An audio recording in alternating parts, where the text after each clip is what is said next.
तब बल के मद से उन्मत्त रुक्मी ने उन राजाओं से कहा, बहुत अच्छा, और सभा में बलराम जी के साथ धूत क्रीड़ा आरंभ कर दी। रुक्मी ने पहले ही दांव में बलराम जी से 1 सहस्त्र निशक जीते तथा दूसरे दांव में 1 सहस्त्र निशक और जीत लिए। तब बलभद्र जी ने 10,000 निशक का एक दांव और लगाया, उसे भी पक्के ज्वारी रुक्मी ने ही जीत लिया। हे द्विज, इस पर मूढ़ कलिंगराज दांत दिखाता हुआ जोर से हंसने लगा और मदोन्मत्त रुक्मी ने कहा, धूत क्रीड़ा से अनभिज्ञ इन बलभद्र जी को मैंने हरा दिया है। ये वृथा ही अक्ष के घमंड से अंधे होकर अक्ष कुशल पुरुषों का अपमान करते थे। इस प्रकार कलिंगराज को दांत दिखाते और रुक्मी को दुर्वाक्य कहते देख हलायुद्ध बलभद्र जी अत्यंत क्रोधित हुए। तब उन्होंने अत्यंत कुपित होकर करोड़ निशक का दांव लगाया और रुक्मी ने भी उसे ग्रहण कर उसके निमित्त पांव से फेंके। उसे बलदेव जी ने ही जीता और वे जोर से बोल उठे, मैंने जीता। इस पर रुक्मी भी चिल्लाकर बोला, बलराम, असत्य बोलने से कुछ लाभ नहीं हो सकता।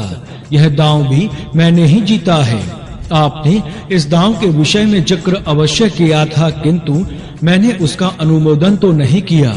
इस प्रकार यदि आपने इसे जीता है तो मैंने भी क्यों नहीं जीता।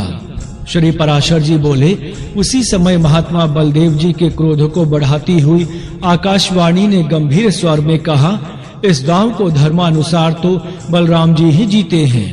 रुक्मी झूठ बोलता है, क्योंकि अनुमोदन सूचक वचन ना कहने पर भी पासे फेंकने आदि कार्य से वह अनुमोदित ही माना जाएगा।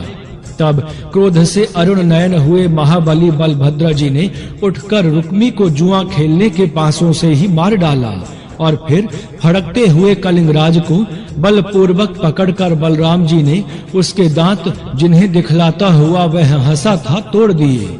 इनके सिवा उसके पक्ष के और भी जो कोई राजा लोग आए थे, उन्हें बलराम जी ने अत्यंत कुपित होकर एक सुवर्णमय स्तंभ उखाड़कर उससे मार डाला। हे द्विज, उस समय बलराम जी के कुपित होने से हाहाकार मच गया और संपूर्ण राजा लोग भयभीत होकर भागने लगे।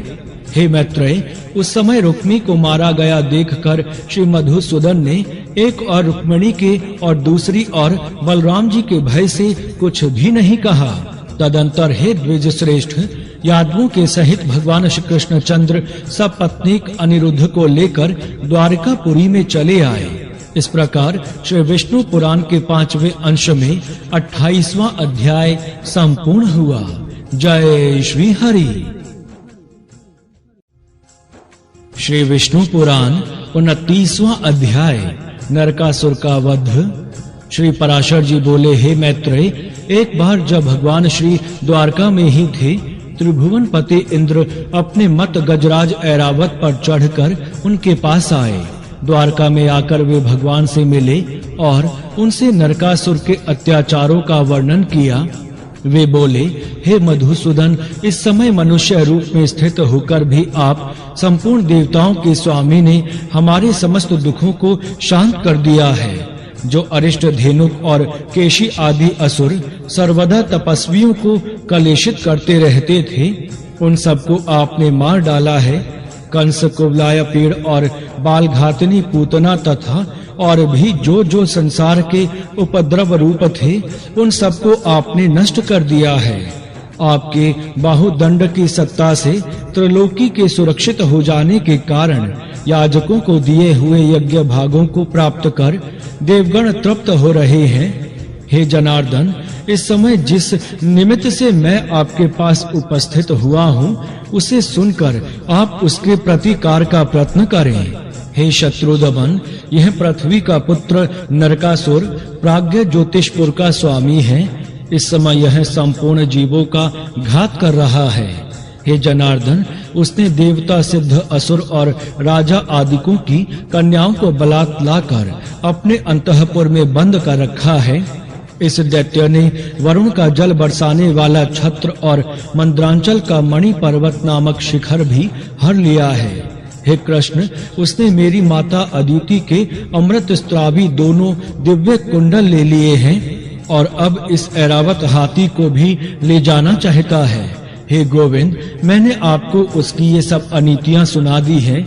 उनका जो प्रतिकार होना चाहिए वह आप स्वयं विचार कर लें।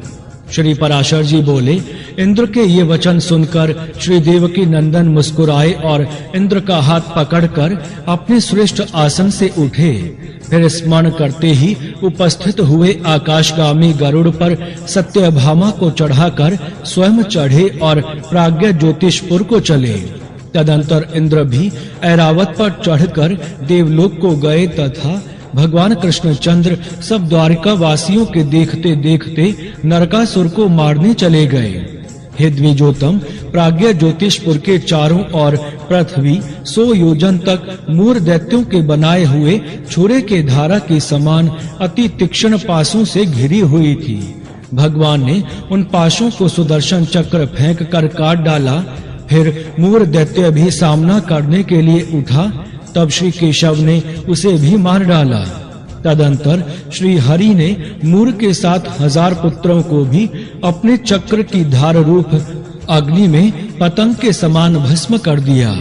हे द्विज, इस प्रकार मतिमान भगवान ने मूर, हयग्रीव एवं पंचजन आदि दैत्यों को मारकर बड़ी शीघ्रता से प्राज्ञ ज्योतिषपुर में प्रवेश किया। वहां पहुंचकर भगवान का अधिक सेना वाले नरकासुर से युद्ध हुआ, जिसमें श्री गोविंद ने उसके सहस्त्रों दैत्यों को मार डाला। दैत्य दल का दलन करने वाले महाबलवान भगवान चक्रपाणि ने शस्त्रास्त्र की वर्षा करते हुए भूमिपुत्र नरकासुर के सुदर्शन चक्र फेंककर 2 टुकड़े कर दिए। नरकासुर के मरते ही पृथ्वी अदिति के कुंडल लेकर उपस्थित हुई और श्री जगन्नाथ से कहने लगी। माता पृथ्वी बोली, हे नाथ, जिस समय वराह रूप धारण कर आपने मेरा उद्धार किया था, उसी समय आपके स्पर्श से मेरा यह पुत्र उत्पन्न हुआ था। इस प्रकार आपने ही मुझे यह पुत्र दिया था और अब आप ही ने इसको नष्ट किया है। अब आप यह कुंडल लीजिए और अब इसकी संतान की रक्षा कीजिए। हे प्रभु, मेरे ऊपर प्रसन्न होकर ही आप मेरा भार उतारने के लिए अपने अंश से इस लोक में अवतीर्ण हुए हैं। हे अच्युत, इस जगत के आप ही करता हैं, आप ही विकर्ता हैं अर्थात पोषक, और आप ही हर्ता अर्थात संहारक हैं। आप ही इसकी उत्पत्ति और लय के स्थान हैं तथा आप ही जगत रूप हैं। फिर हम आपकी स्तुति किस प्रकार करें? हे भगवान, जबकि व्याप्ति, व्याप्य, क्रिया, कर्ता और कार्य रूप आप ही हैं, तब सबके आत्म स्वरूप आपकी किस प्रकार स्तुति की जा सकती है? हे नाथ, जब आप ही परमात्मा, आप ही भूतात्मा और आप ही अव्यय जीवात्मा हैं, तब किस वस्तु को लेकर आपकी स्तुति हो सकती है? हे सर्वभूतात्मन, आप प्रसन्न होइए और इस नरकासुर के संपूर्ण अपराध क्षमा कीजिए। निश्चय ही आपने अपने पुत्र को निर्दोष करने के लिए ही स्वयं मारा है। श्री पराशर जी बोले, हे मुनि श्रेष्ठ, तदंतर भगवान भूत भावन ने माता पृथ्वी से कहा, तुम्हारी इच्छा पूर्ण हो। और फिर नरकासुर के महल से नाना प्रकार के रत्न ले लिए। हे महामुने, अतुल विक्रम श्री भगवान ने नरकासुर के कन्यांतःपुर में जाकर 16,100 कन्याएं देखी तथा 4 दांतों वाले 6,000 गज श्रेष्ठ और 21 लाख कंबोज देशीय अश्व देखे। उन कन्याओं, हाथियों और घोड़ों की भगवान श्री कृष्ण चंद्र ने नरकासुर के सेवकों द्वारा तुरंत ही द्वारकापुरी पहुंचवा दिया। तदंतर भगवान ने वरुण का छत्र और मणि पर्वत देखा। उन्हें उठाकर उन्होंने पक्षीराज गरुड़ पर रख लिया और सत्यभामा के सहित स्वयं भी उसी पर चढ़कर माता अदिति के कुंडल देने के लिए स्वर्गलोक को गए। इस प्रकार श्री विष्णु पुराण के 5वें अंश में 29वां अध्याय संपूर्ण हुआ। जय श्री हरि।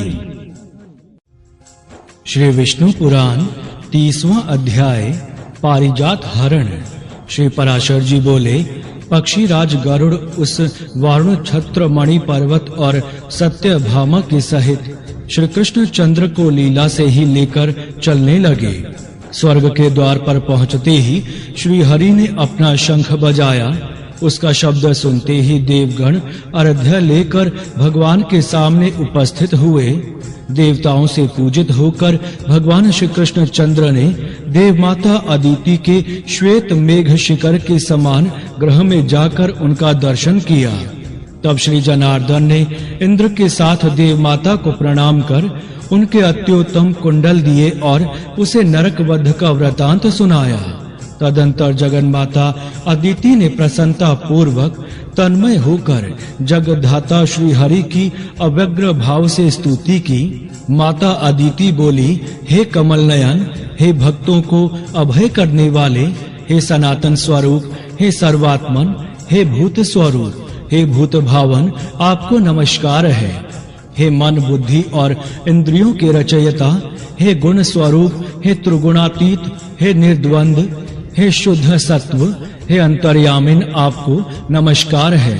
हे नाथ, आप श्वेत दीर्घ आदि संपूर्ण कल्पनाओं से रहित हैं, जन्मादि विकारों से पृथक हैं तथा स्वपन आदि अवस्था त्रय से परे हैं, आपको नमस्कार है। हे अच्युत, संध्या रात्रि दिन भूमि आकाश वायु जल अग्नि मन बुद्धि और अहंकार ये सब आप ही हैं। हे ईश्वर, आप ब्रह्मा विष्णु और शिव नामक अपनी मूर्तियों से जगत की उत्पत्ति स्थिति और नाश के कर्ता हैं तथा आप कर्ताओं के भी स्वामी हैं। देवता दैत्य यक्ष राक्षस सिद्ध पन्नग कुष्मांड पिशाच गंधर्व मनुष्य पशु मृग पतंग सरीसृप सांप अनेकों वृक्ष गुल्म और लताएं समस्त तृण जातियां तथा स्थूल मध्यम सूक्ष्म और सूक्ष्म से भी सूक्ष्म जितने देह भेद पुर्गल परमाणु के आश्रित हैं वे सब आप ही हैं। हे प्रभु, आपकी माया ही परमार्थ तत्व के न जानने वाले पुरुषों को मोहित करने वाली है, जिससे मूढ़ पुरुष अनात्मा में आत्मबुद्धि करके बंधन में पड़ जाते हैं। हे नाथ, पुरुष को जो अनात्मा में आत्मबुद्धि और मैं मेरा आदि भाव प्रायः उत्पन्न होते हैं, वह सब आपकी जगजननी माया का ही विलास है। हे नाथ, जो स्वधर्म परायण पुरुष आपकी आराधना करते हैं, वे अपने मोक्ष के लिए इस संपूर्ण माया को पार कर जाते हैं। भगवान ब्रह्मा आदि संपूर्ण देवगण तथा मनुष्य और पशु आदि सभी भगवान विष्णु की माया रूप महान आवर्त में पड़कर मोह रूप अंधकार से आवृत हैं। हे भगवान, जन्म और मरण के चक्र में पड़े हुए पुरुष जीव के भव बंधन को नष्ट करने वाले आपकी आराधना करके भी जो नाना प्रकार की कामनाएं ही मांगते हैं, यह आपकी माया ही है। मैंने भी पुत्रों की जय कामना से शत्रु पक्ष को पराजित करने के लिए ही आपकी आराधना की है, मोक्ष के लिए नहीं। यह भी आपकी माया ही विलास है। पुण्यहीन पुरुषों को जो कल्प वृक्ष से ही कोपीन है और आच्छादन वस्त्र मात्र की ही कामना होती है, यह उनका कर्म दोष जन्य अपराध ही है। हे अखिल जगन माया मोहकारी अव्यय प्रभु, आप प्रसन्न होइए और हे भूतेश्वर, मैं ज्ञानवान हूँ, मेरे इस अज्ञान को नष्ट कीजिए। चक्रपाणि, आपको नमस्कार है। हे श्रांगधर, आपको नमस्कार है। हे गदाधर, आपको नमस्कार है। हे शंखपाणि, हे विष्णु, आपको बारंबार नमस्कार है। मैं स्थूल चिन्हों से प्रतीत होने वाले आपके इस रूप को ही देखती हूँ, आपके वास्तविक पर स्वरूप को मैं नहीं जानती। हे परमेश्वर, आप प्रसन्न होइए। श्री पराशर जी बोले, माता अदिति द्वारा इस प्रकार स्तुति किए जाने पर भगवान विष्णु देव माता से हंसकर बोले, हे देवी, तुम तो हमारी माता हो, तुम प्रसन्न होकर हमें वरदायिनी हो। माता अदिति बोली, हे पुरुष सिंह, तुम्हारी इच्छा पूर्ण हो, तुम मृत्यु लोक में संपूर्ण सुरासुरों से अजय होगी।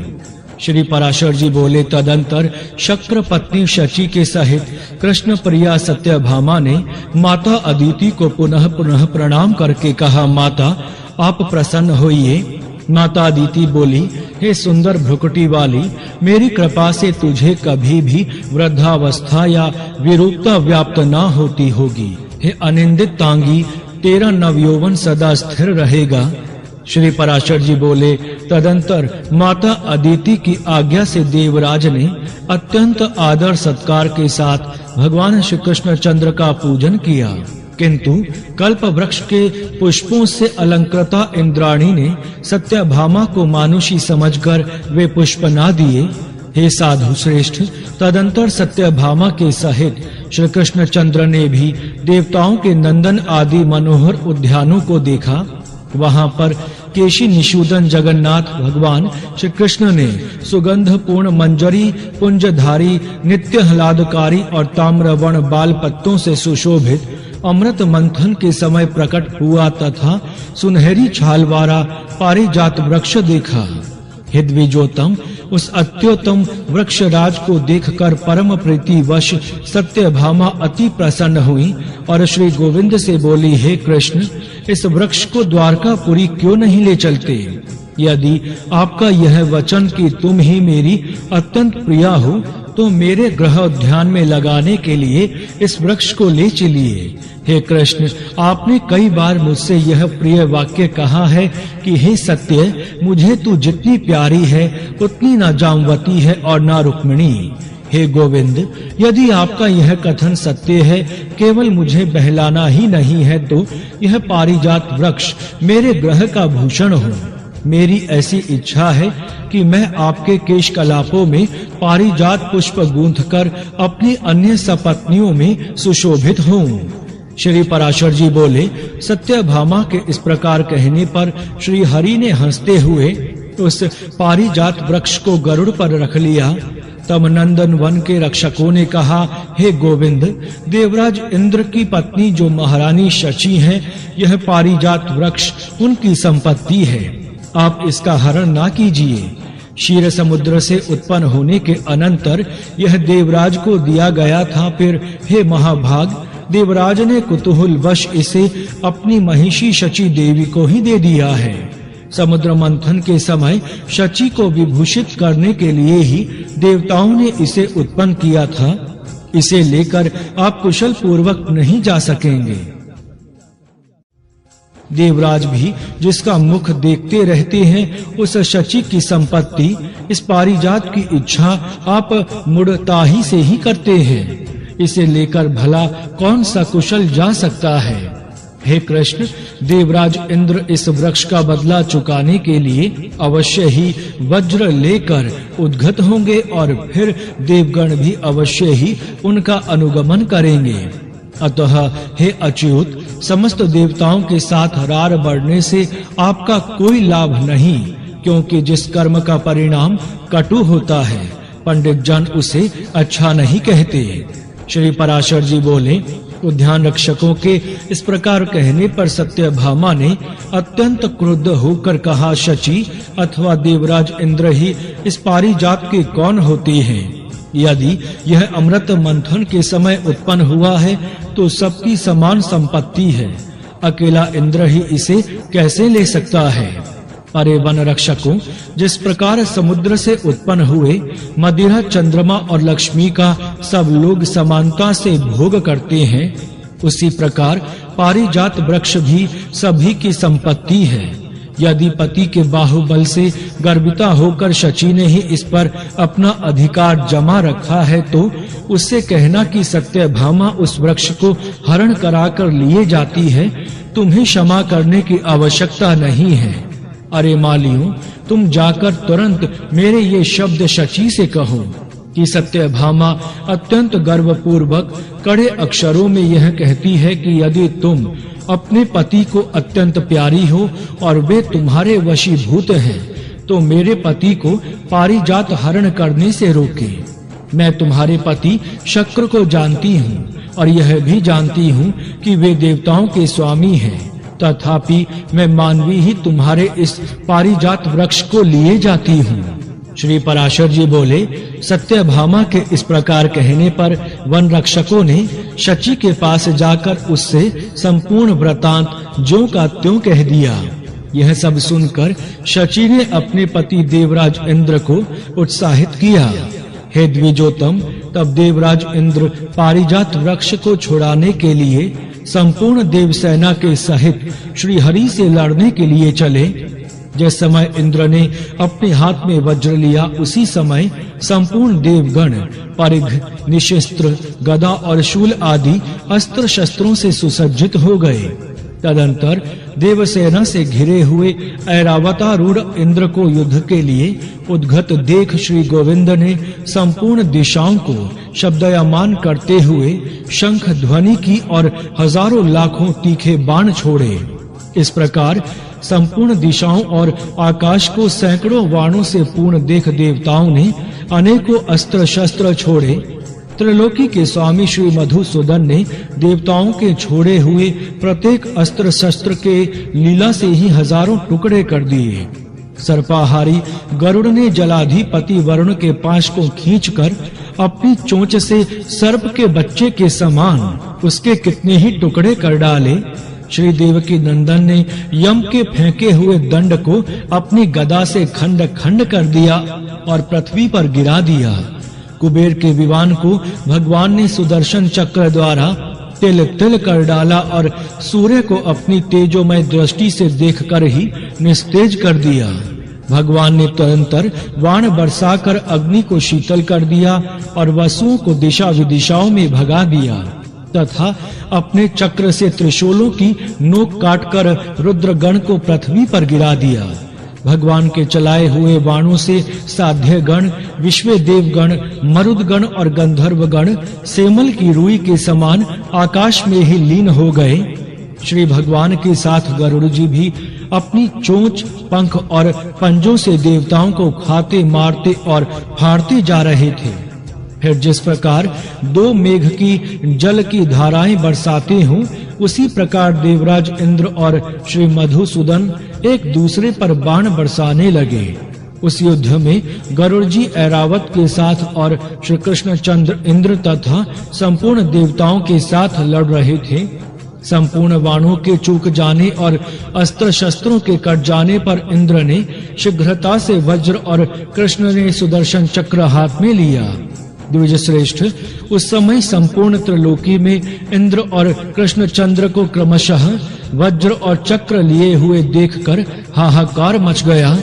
श्री हरि ने इंद्र के छोड़े हुए वज्र को अपने हाथों से लिया और स्वयं चक्र ना छोड़कर इंद्र से कहा, अरे ठहर।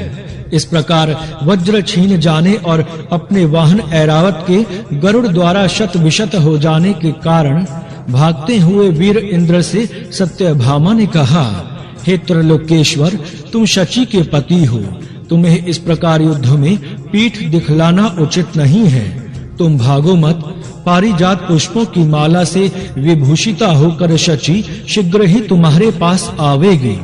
अब प्रेमवश अपने पास आई हुई शची को पहले की ही भांति पारिजात पुष्प की माला से अलंकृत ना देखकर तुम्हें देवराजत्व का क्या सुख होगा। हे शक्र, अब तुम्हें अधिक प्रयास करने की आवश्यकता नहीं है।